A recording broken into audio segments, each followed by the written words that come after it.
toca la bomba de esta metralla.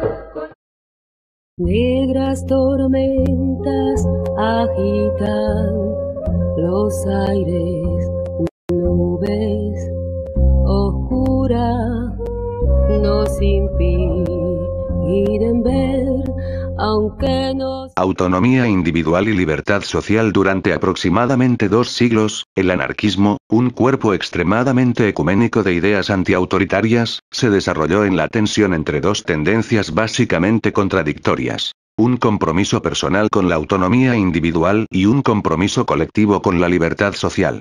Esas tendencias nunca se armonizaron en la historia del pensamiento libertario. De hecho, para muchos hombres del siglo pasado, ellas simplemente coexistían dentro del anarquismo como una creencia minimalista de oposición al Estado, en vez de una creencia maximalista que articulara el tipo de nueva sociedad que tenía que ser creada en su lugar. Anarcoindividualismo. Con la emergencia del anarcosindicalismo y del comunismo libertario a finales del siglo XIX e inicios del XX, la necesidad de resolver la tensión entre las tendencias individualista y colectivista se hizo esencialmente obsoleta. El anarcoindividualismo fue, en gran medida, quedando marginado por los movimientos obreros socialistas de masa, de los cuales muchos anarquistas se consideraban la izquierda. En una época de violentas revueltas sociales, marcada por el surgimiento de un movimiento de masas de la clase trabajadora que tuvo su auge en los años 30 y en la Revolución Española, los anarcosindicalistas y anarcocomunistas, no menos que los marxistas, consideraban el anarcoindividualismo un exotismo de pequeño burgués. Ellos normalmente lo atacaban, de manera bastante directa, acusándolo de ser un capricho de clase media, ubicándolo mucho más en el liberalismo que en el anarquismo. Raramente los anarcoindividualistas ejercieron influencia sobre el nacimiento de la clase obrera. Ellos expresaban su oposición de forma personal y peculiar, especialmente en panfletos inflamados, comportamientos abusivos, y estilos de vida extravagantes en los guetos culturales de fin de siglo de Nueva York, París y Londres. Como una creencia, el anarquismo individualista permaneció, en gran medida, como un estilo de vida bohemio, más evidente en sus reivindicaciones de libertad sexual, amor libre, y en la fascinación por las innovaciones en el arte, en el comportamiento y en las vestimentas. En los tradicionalmente individualistas y liberales Estados Unidos e Inglaterra, los años 1990 están rebosando de los autodenominados anarquistas que, descontando la retórica radical exhibicionista, vienen cultivando un anarcoindividualismo moderno que denominan anarquismo estético, o anarquismo como estilo de vida. Sus preocupaciones por el ego, su unicidad y sus conceptos polimorfos de resistencia vienen constantemente desgastando el carácter socialista de la tradición libertaria.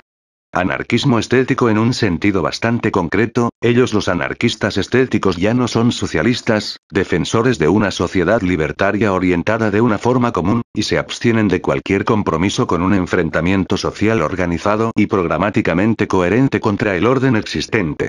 Aventurismo ad hoc, ostentación personal, una aversión a la teoría extrañamente similar a la de tendencias antirracionales del postmodernismo, celebraciones de incoherencia teórica, pluralismo, un compromiso básicamente apolítico y antiorganizacional con la imaginación, el antojo, el éxtasis y un encantamiento de la vida cotidiana intensamente vuelto para sí aún reflejan el precio que la reacción social cobró al anarquismo euroamericano en las últimas 2 décadas.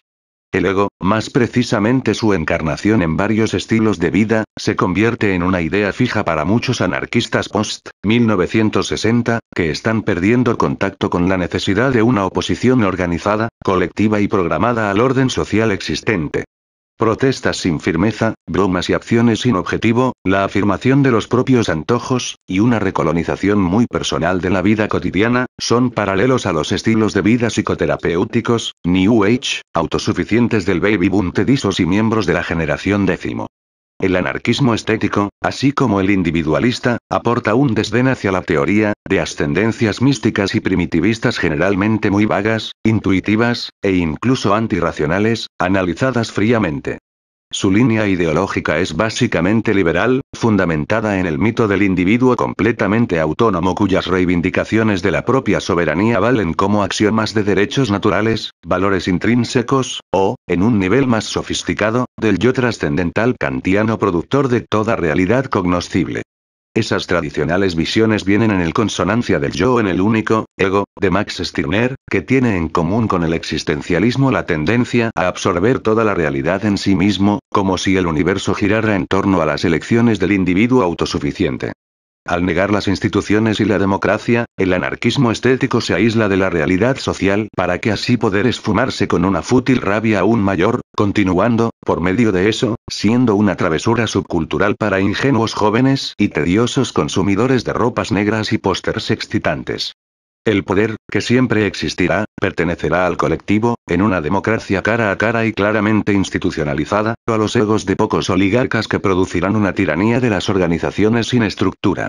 El aislamiento del anarquismo estético y sus fundamentos individualistas deben ser considerados responsables por restringir el desarrollo del ingreso de un potencial del movimiento libertario de izquierda en una esfera pública cada vez más reducida.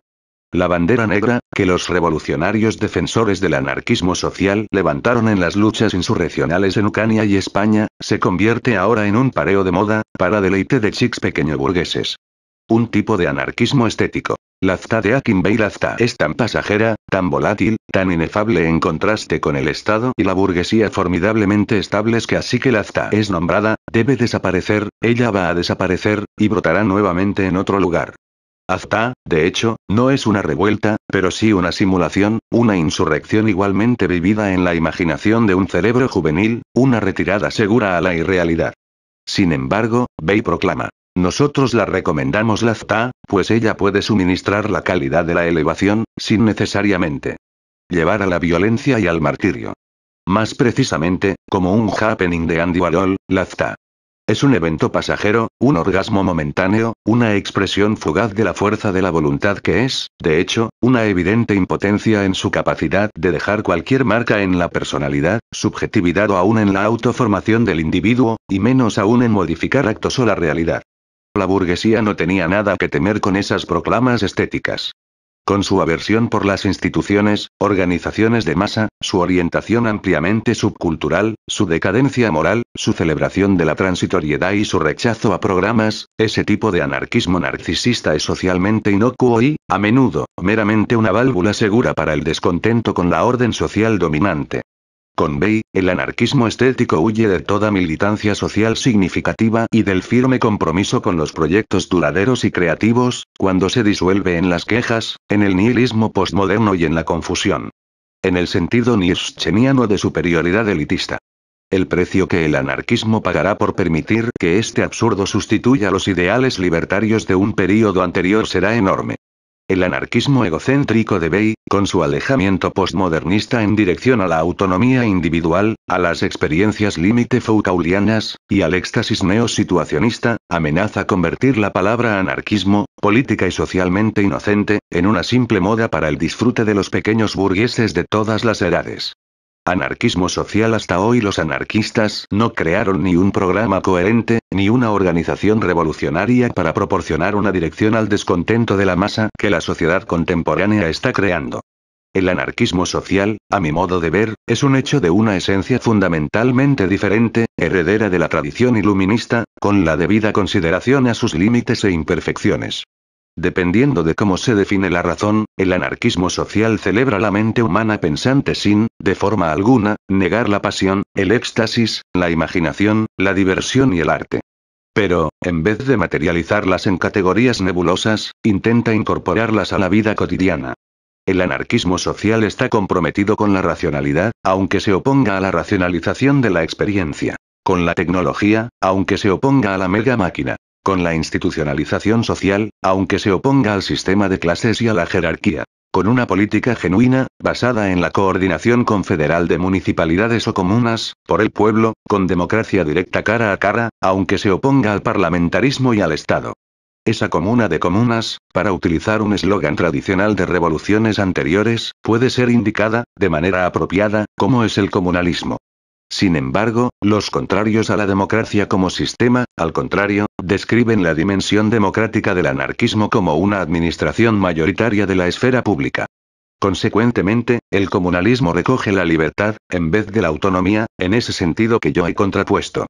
Él rompe categóricamente con el ego bohemio, liberal, psicopersonal stirneriano, por ser un soberano concluido en sí aún, afirmando que la individualidad no emerge de nuevo, adornada en el nacimiento con derechos naturales, y ve la individualidad, en gran medida, como el trabajo en constante cambio del desarrollo social e histórico, un proceso de autoformación que no puede ser petrificado por el biologismo ni preso por dogmas limitados temporalmente. La democracia no es antitética al anarquismo. El criterio de decisión por mayoría y las decisiones no consensuales tampoco son incompatibles con una sociedad libertaria. El aspecto más creativo del anarquismo tradicional es su compromiso con 4 principios básicos. Una confederación de municipalidades descentralizadas, una firme oposición al estatismo, una creencia en la democracia directa y un proyecto de una sociedad comunista libertaria. En resumen, el anarquismo social debe afirmar, rotundamente, sus diferencias con el anarquismo estético. Si un movimiento social anarquista no puede traducir sus 4 principios, confederalismo municipal, oposición al estatismo, democracia directa y, finalmente, el comunismo libertario, en una viva práctica, en una nueva esfera pública. Si esos principios se debilitan como sus memorias de luchas pasadas en declaraciones y encuentros ceremoniales. Peor aún, si son subvertidos por la industria del éxtasis libertario y por los teísmos asiáticos quietistas, entonces su centro socialista revolucionario tendrá que ser restablecido bajo un nuevo nombre. Ciertamente, ya no es posible más, desde mi punto de vista, llamar a alguien anarquista sin añadirle un adjetivo calificativo que lo distinga de los anarquistas estéticos. Mínimamente, el anarquismo social está radicalmente en desacuerdo con el anarquismo que se proyecta como un estilo de vida, la invocación neosituacionista del éxtasis y la soberanía del ego pequeño burgués que cada vez se contrae más. Los dos divergen completamente en sus principios de definición, socialismo o individualismo. Entre un cuerpo revolucionario comprometido de ideas y práctica, por un lado, y el anhelo vagabundo por el éxtasis y la autorrealización privados de otro, nada puede haber en común. La mera oposición del Estado puede bien unir el lumpen fascista con el lumpen stirneriano, un fenómeno que no está exento de sus precedentes históricos. Perspectivas preocupantes a menos que esté enormemente equivocado, y espero estarlo, los objetivos sociales y revolucionarios del anarquismo están sufriendo un desgaste de largo alcance hasta el punto en que la palabra anarquía formará parte del elegante vocabulario burgués del siglo XXI, desobediente, rebelde, despreocupado, pero deliciosamente inofensivo.